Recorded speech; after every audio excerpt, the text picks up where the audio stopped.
And take a close look at your yard today. That historic Arctic blast just before Christmas, it dealt a huge blow to some of our foliage. You saw it in your yard, right? Yes, guilty. So I went to Cheekwood to see how their plants are doing and get some gardening tips for you. For Peter Grimaldi, these plants are like his babies. So he was a little anxious when the temperature plummeted last month. I need to check the camellias and the osmanthus in the Japanese garden. Primarily concerned with broadleaf evergreens. Peter says that many of Cheekwood's plants can handle colder temperatures, but not the flash freeze we saw December 22nd into the 23rd. The temperature dropping about 52 degrees in a matter of hours. What is literally happening inside of the plant is ice crystals are forming, rupturing cell membranes, cell walls, and that tissue dies.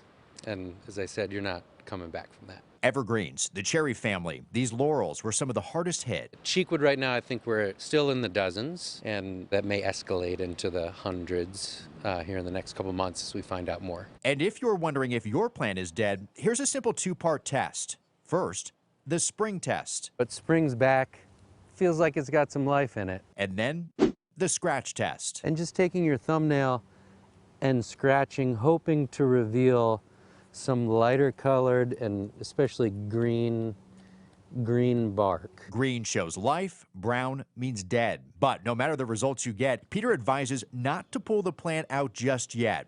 Wait a few months. April, May, perhaps even later, to let the plants kind of break their dormancy and tell us where they're going to recover and start pushing new stems and leaf growth. Because that plant you thought was killed by the cold snap might show new life in the spring after all.